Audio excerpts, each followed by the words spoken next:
जोश की लड़ाई है। जी आशिका रोक रहा हूं आपको। उधर श्रीनगर में रिफत बात कर रहे हैं वोटरों से, जो बहुत लाइन काफी लग रही है वहां पर। जी किशोर जी, बिल्कुल बिल्कुल ये कह रहे हैं कि ये 30 साल के बाद पहली बार ऐसा देख रहे हैं। आप हमें बताइए क्या कुछ देख रहे हैं आज आप? मुझे तो बदलाव दिख रहा है, बदलाव दिख रहा है।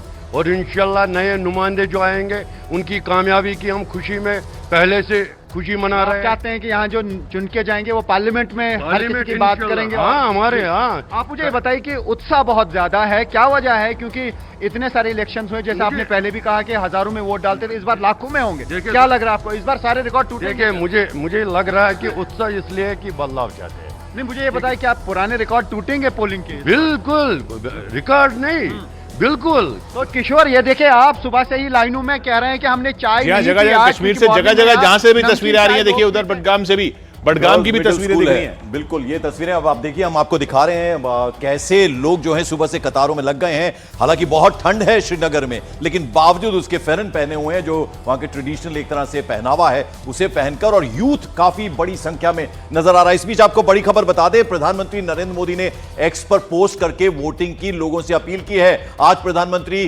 काशी में है, वहां उनका भव्य रोड शो होने वाला है, जिसको लेकर बीजेपी ने जबरदस्त तैयारी करके रखी है। कल उनका नामांकन है, नॉमिनेशन वो फाइल करेंगे, लेकिन उससे पहले उन्होंने एक्सपोज किया है in today's fourth phase of the Lok Sabha election 96 seats across 10 states and UTs are going to the polls. I'm sure people in these constituencies will vote in large numbers, and the young voters as well as women voters will power this surge in voting. Come, let's do our duty and strengthen our democracy. लोकतंत्र को मजबूत बनाने के लिए बढ़ चढ़कर voting करें, और इसके लिए प्रधानमंत्री ने अपील कर दी है। किशोर जी, और श्रीनगर देखिए, श्रीनगर रिफत दिखाइए लाइनें कहां तक जा रही हैं। हम देखे जा रहे हैं कि लाइनें जो हैं वो चलती जा रही हैं बहुत।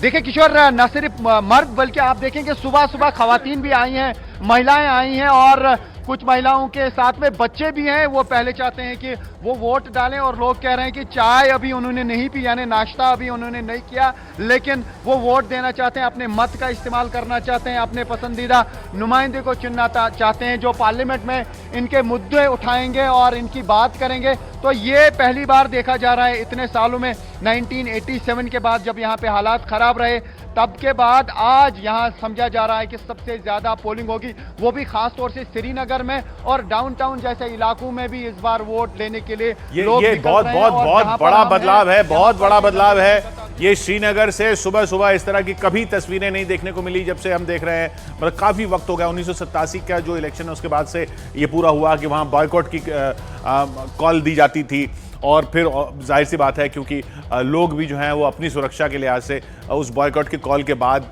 बाहर नहीं निकलते थे ज़्यादा वोट देने के लिए। पिछली बार भी जैसा रिफत से हमने बात की 13% ही पिछली बार वोटिंग हुई थी, इस बार ऐसा नहीं लग रहा है। एक ये रियलाइजेशन ऐसा दिख रहा है रिफत, लोगों को शायद ऐसा लग रहा है कि जो कुछ भी हुआ पिछले कुछ सालों में कश्मीर में, अगर हमारे नुमाइंदे होते, हम उस तरीके से इलेक्टोरल पॉलिटिक्स में अगर उतने इन्वॉल्व होते, तो शायद हमारी आवाज़ को और पुरजोर तरीके से सुना जाता। वो एक रियलाइजेशन है। इसलिए जो बॉयकॉट करने वाले हैं, बॉयकॉट के कॉल देने वाले हैं, उन्होंने भी बॉयकॉट के कॉल नहीं दिए। वो समझ रहे हैं मूड वहां के लोगों का कि इस बार वो वोट देना चाहते हैं। जी बिल्कुल, जिस तरीके से आपने सही कहा कि अब लोग वोट देना चाहते हैं और चाहते हैं कि जो पार्लियामेंट में जाए वो कश्मीर के मुद्दे उठाए, और सबसे बड़ा जो फोरम है वो पार्लियामेंट है, और वहां पर मुद्दे जो हैं वो सुलझाए जाएं। और यही वजह है कि यहाँ पे लोग आए हैं। जैसा मैंने कहा कि यहाँ सर्दी भी है, फेरन लगाया है लोगों ने, जैकेट्स लगाए हैं, लेकिन सुबह सुबह यहाँ पे पोलिंग बूथ के बाहर हैं और यहाँ पे वो वोट देने के लिए आए। आप देख सकते हैं नन्ना मुन्ना बच्चा भी साथ में लाया गया है, महिलाएं सुबह सुबह आई हैं और वो यहाँ पे वोट दे रही हैं। हालांकि अक्सर हमने देखा था कि महिलाएं बाद में आती थी, दोपहर को आती थी, परसेंटेज कम रहती थी।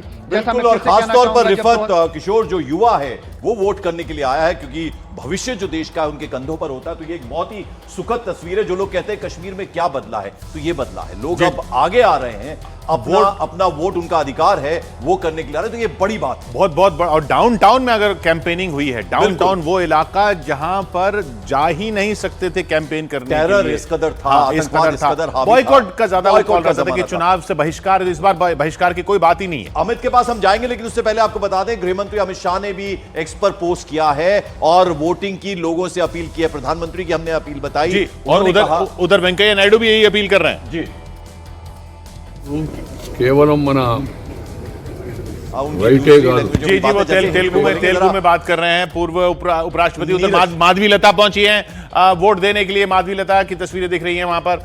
माधवी लता बीजेपी की उम्मीदवार हैदराबाद सीट से, वो भी अपना वोट देने के लिए पहुंची है। जी किशन रेड्डी सिकंदराबाद सीट से, वो वोट देने के लिए खड़े हैं वहां पर। सबसे पहले वो पहुंच गए थे वोट देने के लिए। इधर नीरज मौजूद हैं लखीमपुर खीरी नीरज, में। आपको आवाज आ रही है हमारी? देखिए बिल्कुल पंकज, आवाज आ रही है और यहाँ तस्वीरें दिखाते लगातार बड़ी संख्या में मतदाताओं ने मतदान कर दिया। लेकिन सबसे पहले आपको दिखा दे, सबने अपने अपने उम्मीदवारों का चयन किया। और यहाँ देखिए लोकतंत्र की स्याही जो है उसे दिखाने के लिए यहाँ हमारे लिए यहाँ लोग जुटे हुए हैं। ये दिखा रहे लोकतंत्र की स्याही को, अपने अपने उम्मीदवारों पर वोट किया है। लेकिन सुबह सुबह ये लोग पहुंचे थे। सबसे बात करते, छोटा रिएक्शन, क्विक रिएक्शन, क्या मुद्दा था विकास को, आपके लिए? विकास का सर विकास आपके लिए और कोई मुद्दे विकास के?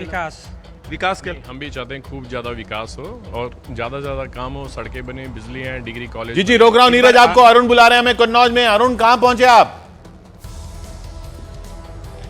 देखिए किशोर, मैं आ गया हूं जिन पर नजर है सुब्रत पाठक, जो भारतीय जनता पार्टी के उम्मीदवार यहां से हैं। तीसरी बार उम्मीदवार हैं। एक बार वो हारे थे, दूसरी बार उन्होंने समाजवादी पार्टी का किला ढा दिया। लेकिन इस वक्त उनके किले पर हूं मैं। यहाँ पर तस्वीरें देखिए, सुब्रत पाठक का आवास है, उनका घर है, ये गाड़ियां उनकी हैं, काफिला उनका है। थोड़ी देर बाद वो निकलने वाले हैं मतदान करने के लिए। लेकिन मैंने सोचा एक बार जरा दिखा दूं दर्शकों को कि यहाँ जो लड़ाई है और जो चुनौती है वो किससे है। अखिलेश यादव को चुनौती सुब्रत पाठक से है। सुब्रत पाठक अब पिछली बार 12,000 वोट से ही सही, लेकिन समाजवादी पार्टी की वो सीट जीतने में कामयाब रहे जहां से राम मनोहर लोहिया ने डेब्यूट किया। यहाँ इस सीट की खाता ही खोला उन्होंने 1967 में। और उसके बाद जहां से मुलायम सिंह और अखिलेश यादव सांसद रहे, जहां से डिंपल यादव रही। तो अब से थोड़ी देर बाद वो निकलने वाले हैं। मैं आपको उनसे सीधे रूबरू करवाऊंगा और दर्शकों को उनकी बात सुनवाऊंगा। जी जी रोक रहा हूं आपको। उधर माधवी लता पहुंच गई है पोलिंग बूथ पे।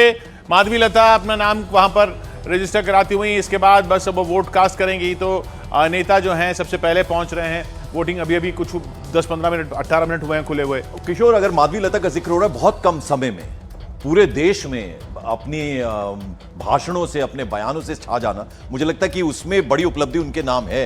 यानी बीजेपी जैसे ऐसा नहीं है कि वॉक ओवर, पहले बात होती थी कि भाई वहां तो एमआईएम को वॉक ओवर है, लेकिन वहां बिल्कुल पूरी चुनौती दी जा रही है, चैलेंज दिया जा रहा है। और बीजेपी ने इस बार कैंडिडेट बनाया माधवी लता को। देख रहा होगा इस बार किस तरह से वो परफॉर्म करती है वहां पर। और अभी अपना मत का प्रयोग करने आई हैं। अब जैसे ही वो कुछ कहेंगे हम आपको उनकी बात जरूर सुनवाएंगे। संजय तिवारी का एक बार फिर से रुख कर लेते हैं। संजय, आपके पास इस वक्त क्या खबर है?